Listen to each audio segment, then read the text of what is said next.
I have a review for you all today. Sigh. I didn't know how to say it. Okay, look, I didn't know how to say it. Listen, I love women. We all love women. I'm not the one who said that people eat pregnant women. I'm not the one who said that. Okay, Nagi did. I'm not the one who said. He keeps digging holes. I love women. And the reason why I love women is the same reason why anybody loves women.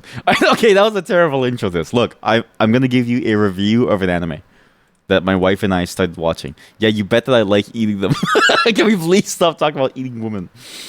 I have a really good anime for you all that I think you all would really enjoy called Apothecary Diaries. This anime is actually genuinely amazing. My wife got me hooked on it and I started watching it with her, and I wasn't at all prepared for how good this was going to be.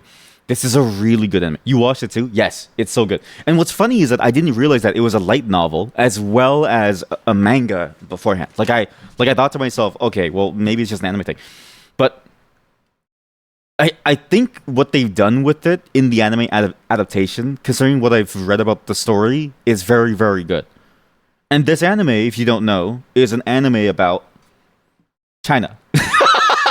It's like if you took, like, you know how like there's a weeaboo for everything, like there's an otaku for everything. Like it's an otaku for playing. There's an otaku for fighting. There's an otaku for like boxing, right?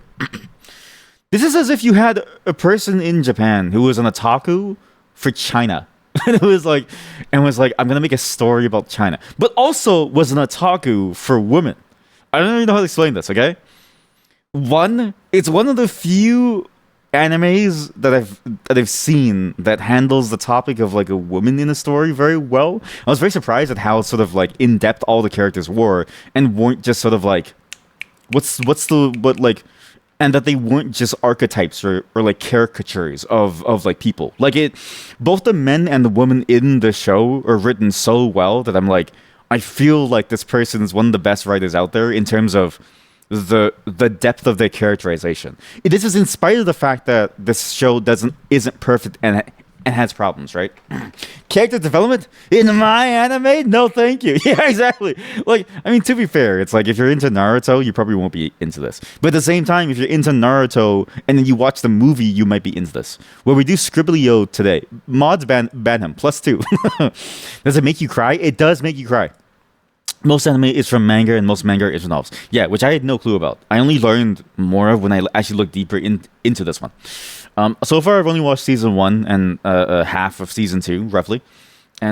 But so far, it's been a very, very strong anime. I was very surprised by it. The gist of it is that it's this character who is born in this apparently fake China place, in this fictional country that's like based on China. But like honestly, it's like a 1-to-1 with China, and there's even like historical bits of like the history of China and the struggles that they went through that actually match almost 1-to-1 with like the real life history of China. In particular, there's a lot of plot lines involving the Chinese empire, the dynasty at this time, which I sort of noted was very similar to real life in terms of like what they went through as well. Kotaku, what does that mean? Is a country fair use? Yes, all countries are fair use, including Great Britain. Or should I say, middling Britain. But you would think that a setting like this wouldn't work very well, because a setting like this can be very sort of stale, especially if you do it poorly. And the reason why I say this is because there's a lot of stories about Imperial China out there that aren't manga or anime, but also like TV shows and stuff. There's a lot of dramas about it, actually, where you have characters and it basically tells this almost like, and really it seems arranged, but it all covers some level of intrigue, but it ranges in the quality and sort of like tone from happy and lighthearted to very serious and dark and broody. This one somehow is able to span both of those at the same time, and it doesn't really stay locked into either or all at any moment, while also still writing a story that's very compelling, that actually does a lot of world building to let you know that there's a whole world outside of the Imperial Palace as well. It's actually fascinating, where I think to myself, those old TVB dramas about, you know, life in an Imperial world, they really only showed slices of it within the Imperial Palace. And the things that they talked about, it was like intrigue after intrigue or problem after problem, but there was no connecting thread between these plot points. Even like the newest stuff, you rarely ever see that sort of done well. And it seems like in many cases, Imperial China is often just used as a backdrop in the same way that you might have B footage of like a waterway, or like, the same, Brooklyn Bridge scene that you see in John Wick is also in like a movie about dogs, right? Like it's just a background. It's just a way to dress people up in like a certain way, and it's just a way to limit the power that people have to find things. Like they don't have phones to text people with, right? It's rarely ever actually used in this way that I've seen, where because it actually touches on a lot of similar elements to sort of the real history that Imperial China went through. There's a lot of interesting things that it does with that, and it tells you it all from the perspective of the main character, who is so well written that I'm surprised that they did it so well, in spite of the fact that I think the genre as a whole sort of has this problem of like characters becoming caricatures and sort of archetypes of like people, and being very light on characterization in terms of like who they are, for the most part, especially for a show that kind of looks like this, which is weird. A show that looks like this you would think is similar to other shonen where the characters aren't very deep or anything, but the show does a lot of effort to like tell an amazing story with very, very interesting characters and very good characterization, in spite of the fact that it looks like a shitty Naruto. Like it's actually very impressive. Are they open source? Countries open source? Yes, all countries are open source. You can copy the code of any country. You can literally, you could right now, where you live right now, you could recreate Imperial China. You just have to be Chinese. For the love of God, please be Chinese. You've only watched what's available on Netflix. You don't know if there's any more anywhere, but you'd like that it hinted at a bigger story, or at least a background. So I'll talk about the ways that they distribute it, because I do hate this as well about it, but it's a larger problem, I know this. But there are more. The season 2 and season 3 is coming out soon. But yeah, there's always a hint of a larger story, and so to give the general idea of what the story is without spoiling too much, imagine if she is Sherlock Holmes, but far more interesting, because it's set in a story and a setting that sort of forces her to use the tools at hand, but also interacts with things that have such a high level of cultural context required to understand. Not to say that you have to like be Chinese to understand it, but like a lot of the things that she does and that she figures out really only makes sense within the context of like Imperial China and the weird traditions that like they used to have back then, and sort of like these beliefs that are no longer there. Like even the idea of, say, magic being a real thing, right? We know today. I mean, most people know today that magic isn't real. Some of you still believe. I still believe, but back then, you could just do anything. You like you could just say to somebody, your son's going to die in 2 months. If they happen to like die, then you would be like, oh, it's magic, dude. Spoilers. Oh no, magic isn't real, dude. Spoilers. And it does this constantly. Like it's this is the same sort of thing that you see all throughout all of its story elements, right? Especially the main thing, which is medicine. You can sort of read it here. I'm trying to hide as much as I can, but the main character is trained by somebody who's skilled in medicine, and thus has a lot of knowledge about the medicine of the time. And it really goes to show sort of how good this setting is for a type of story like this, where you have the Sherlock Holmes-esque character who has more knowledge than most other characters, who's working in a society that was traditionally patriarchal at this time, and in many ways very misogynistic to the role of what a woman was, acting in a role that isn't necessarily her role, because the idea of being a doctor back then, you couldn't be a woman and a doctor, right? Like you have to be a man and a doctor. There's a lot of like restrictions on how you can do certain things and like who you have to be to do certain things within this sort of setting, right? And it plays with that. It subverts a lot of those expectations by having this character be a Sherlock Holmes who has this knowledge that is so far advanced from the rest, but not to the point of being magical. It's very grounded in the way that it tries to relate everything and the grounds of in relation to everything that it has going on. But it doesn't feel boring. But because it's so grounded, it's so easy to grasp while also still feeling like she has this upper hand, she has this edge over others, like she is in a way performing the magic of her time to solve these problems. It's actually a very fascinating way of taking that Sherlock Holmes formula, that's sort of like deductive investigative formula, but applying it to such a constrained level of like technological progress that I think works very well. And it makes her character and every other character that we see so much more interesting because they all have to deal with it within this framework. Like the idea of, for instance, even the idea of like you being a man within the Imperial Palace, you're gonna be a eunuch. Your balls will get cut off because they don't want you to impregnate the ladies in waiting. They don't want you to impregnate the ladies of the court. They don't want you to impregnate the empress, right? And so they cut your balls off so that you can work in the palace, so you can work on imperial grounds. And you see these elements of this sort of timeline all throughout, and it plays such a pivotal role to the story, and they execute it so well, which you wouldn't really expect because they could have gone so easily into the realm of fantasy, or they could have gone so easy into the realm of hand waving everything away. But this is and this is the key thing that I really enjoyed about this anime. They tried really, really hard to make it so that you too can apply your deductive reasoning to solve these problems. And I think season 1 was the best at it, but even then it had issues. Season 2 gets a little bit worse, but it's still there. Okay? You watched a magic show just yesterday, so what am I talking about? Magic isn't real. You hate thinking. What do you mean you hate thinking? What am I hearing?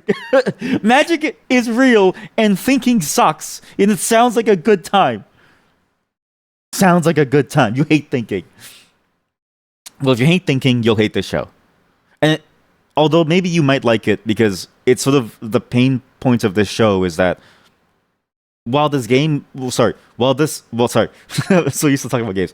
While this anime sets up a lot of the stories in such a way that you can think about it and come to the same conclusions, and while it does it very, very well, to the point where even the main character and the dialogue that's written, and I really have to praise the dialogue in the show, it's done in such a way that all the characters speak in that subtle way that you sort of had to in the imperial times, right? It's sort of one of those games that imperial royalty does where they use as little meaning and as much vagary as they can to sort of get a point across, and they sort of like use that as a test of your ability to think, and they do it as a game because for them that intellectual game is the only thing that they really can do at this time, because like what else are you gonna do besides go to like a brothel and like do intellectual games? Like, it's not really much else to do except for that and eat, right? So, but the fact that they do that is amazing.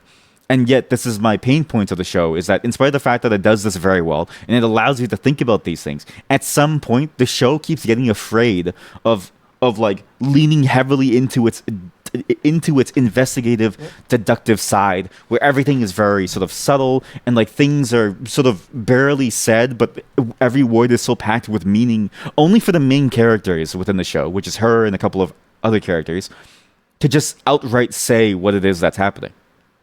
And it's so weird and strange because I really wish that the show was brave enough to go all in on its idea of getting the reader to think about things. Because the watcher, like, if you watch this, I would, like, especially for the first season, I want to say for like 20 episodes, there is no real information. Nothing's really explained. The conclusions are explained from her perspective, but even this character, the way that it's written is that it's only from her perspective. We don't see magically everybody else's opinions or even like the truth of things until roughly, I think, like 20 episodes in, and then some of season 2 as well, okay? For the most part, you are forced to think about these things and learn about it, and then think it through based on the knowledge that she has only from her perspective, and it feels so good. But then all of a sudden, they make her just explain things constantly, and it's like all these things that you were thinking about, like you think about it and you know what it is, but then for some reason they get afraid of like having you think too much, so they say, haha, for those of you who didn't think, who hate thinking, this is the answer. Okay, so that's like the core thrust of the show, is that it's it has all the right talent to be this beautiful investigative detective, almost like a detective series. It's a very good story about intrigue and about a culture that and with all this world building that takes a lot of hints from Imperial China, that feels too afraid to lean deeply into its topics, even though everything that it does within it sort of has its claws in this world, and it's like steeped in this context, and like steeped in this sort of like framework of being an investigative series. It just feels afraid of just staying there. It's almost like it has to take its hands off of it every now and then to let you know that it's still just a basic anime. And I really do hate that. And I do wonder if the manga and the light novel are the same, but it feels like something was lost when it went to anime, because you get this feeling a lot when it's sort of when as the story goes, it just sort of keeps giving up on itself. It's very weird. But it's a very good anime if you can ignore that issue, and you mostly can. You actually mostly can. In terms of watching it, I actually hated that as well. Season 1 is only available on Netflix, because they got the rights to it, and then they either sold the rights or they lost it, because then it started being shown elsewhere. So now you can watch season 2 somewhere else, and season 3 is going to come out soon, and you can watch that somewhere else too. And I don't even know if there's an official subbed version of it. Obviously, over here in the West, it's kind of hard to like get direct subs for things, and I don't know Japanese enough, so I do rely on subs. But it's one of those things about anime distribution that I hate that this show suffers from, is that it's sort of like the same thing of all streaming services now, where there's too many different places where it could go, and in the West there's so much competition for where it could go, and yet every single one has its own scheme and own way of accessing it, that you don't really have any good options. Every single one has its own caveats, and because it switches and because every single one is gated by some access pattern, you then can't go and, watch the subsequent season somewhere else. Whereas I've heard over in Japan it's a lot easier, because like it just goes on TV, and as long as you have a TV, you can actually watch a lot of different series just on TV, and they're just there. And even if it's licensed to go on some other thing, some of that platform has a TV station that you can just go watch, and then you can watch the show. And it's fascinating how that happens over there, but not over here. And I feel like at some point it's probably going to all circle back, and this is just a larger rant about media distribution and consumption. But hopefully at some point we go back to the idea of like TV stations, and I go back to the idea of just having a TV, getting access to one cable subscription, and just seeing everything. Because for some reason, we keep going down this rabbit hole where there's a new service for a new thing, and only that service gets something. But yeah, very good anime. Highly recommend that you watch it. You'll really enjoy it if you enjoy investigative detective series. And you'll really enjoy it especially if you enjoy series that do a lot of character building and the world building, and do it in such a way that the characters feel natural. That's actually another point of praise that I want to give this to. Every single character in this feels extremely natural for who they are. Obviously, there's some anime tropes with these characters, like they do very funny things and they react in certain ways that you wouldn't be able to. But it's mostly to sort of show how they view the world in a very lighthearted way, as if to gloss over the minutiae that would make it so tedious to go through the story with, right? There's a lot of minutiae in life that is very tedious to deal with in life. Lots of moments of silence. And yet the show somehow takes away those moments of silence without taking away that feeling of it being grounded and these characters being real. If anything, you actually get a lot of moments from these characters that make you go, oh, these could just be real people, with the ways that they react, the ways that they sort of express themselves, the ways that they go through the world, the ways that they see the world, and the ways that they interact with other people. There's actually sort of only a handful, maybe even less than a handful of characters that I can point to that are very much archetypes of a certain anime trope. Like, you have sort of the old grandma character, and then you have this person who's this sort of like genius who's got a bit of a weird edge to him. But that's it. Like every other character seems to be grounded in this idea of these are real characters as if they were alive in the world with some anime isms about them, right? Some anime tropes about them. But for the most part, it's written first and foremost as if they're alive versus that they're just characters acting in a play. It's a very weird way of saying it, but a lot of anime that I've noticed, the characterization of characters will often end up being just a strange bit of writing where they're writing it to the medium and the format versus necessarily to the story and to the person that the character is. And oftentimes like the person that the character is will sort of like disappear over time and it becomes meaningless. Whereas in this show, who they are is at the forefront of the story. And that if they weren't who they are and if it wasn't expanded on for who they are, the story would be worse for it. It's not a lot of options for most Japanese media savvies. You struggle so much with starting a manga and realizing that there's more volumes that would not come over. Yes, and I was worried that the manga that I was reading would suffer from that, like Wotakoi and then My Dress Up Darling. Thankfully, they actually finished, and so on and so forth. It seems like the popular ones seem to come over, but even Wotakoi somehow survived, and I was very surprised that it survived. That problem of like distribution eventually falls apart. But yeah, a lot of the stuff that I watch and that I read doesn't really survive coming over. And it is a major problem of distribution, but I don't know enough about that side to know exactly what the issues are. I just see the symptoms of it, right? Like I see the symptoms of like there's so many platforms and there's so many different things competing for it. And because of that, it splits up interest. And then all of a sudden, each person gets a smaller market share, which then results in worse quality for everyone. And then it's sort of like people only really want to buy the popular stuff. But then the popular stuff, it's like, how do you even like get the popular stuff on time when it takes so long to get it serialized over here at like the same quality as it was over there, and then lost in translation and stuff like that. Like it's so much stuff that has to go right for it to work. And but these are all symptoms that I'm seeing. I don't know the real causes, so I'm not gonna comment too much on that. But I will just note that it is, yeah, I definitely feel that issue. And again, at least from my point of view, the biggest issues are too many split ways that you can get something and timing, like the time from the release in Japan to the release over in the West is so slow, and that oftentimes when you like going to fan subs and stuff, going to these third-party groups is the only viable option. Because like there are some series that I've read and that I've watched where the same day it airs in Japan, the same day it's released in Japan, there's already a translation. And it already is high quality. Whereas the official thing, I've had some series where it's like the official thing comes out years later in English. Years. Where the Japanese series was already done. And it took years. And it takes years. There are some series I don't even know if there's an official English one that I've been trying to find. For instance, there was one manga series I read called Ajin that I really enjoyed and I wanted the official one. I just couldn't find it around where I was. And it's like, I feel like there's something wrong with it. Obviously, these are all symptoms, right? But clearly there's something wrong with the system if like somebody who's dedicated, has the money, and like wants to get this stuff, and is specifically looking for this stuff, can't get that stuff.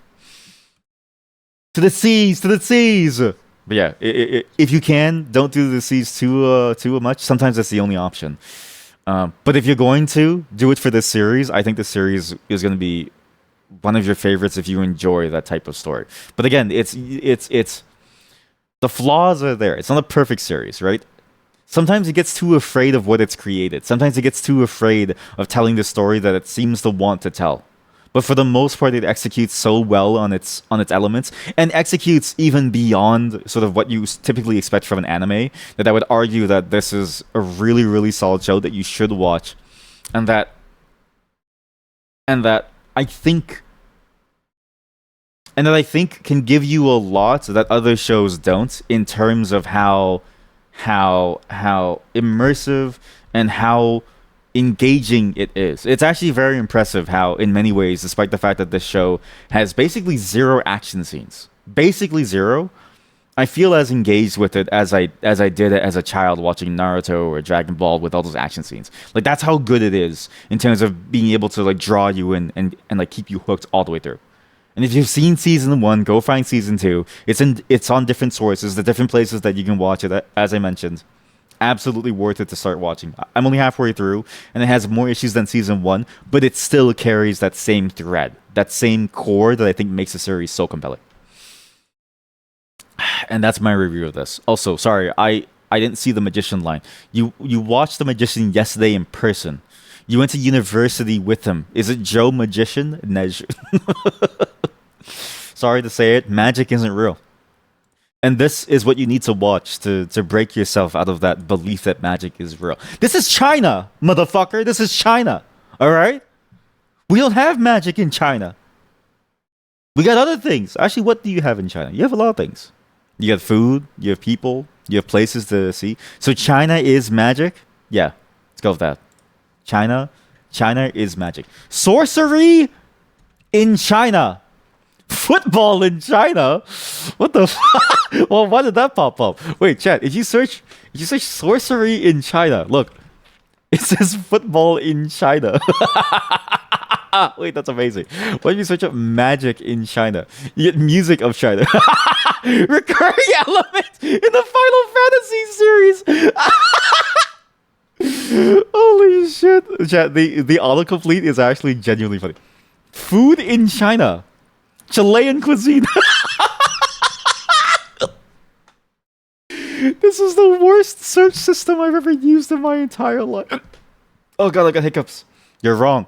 You went to... sorry, I'm wrong. You went to clown school with him. Yeah? If you know magic, then please cure me of my hiccups. It's starting to hurt.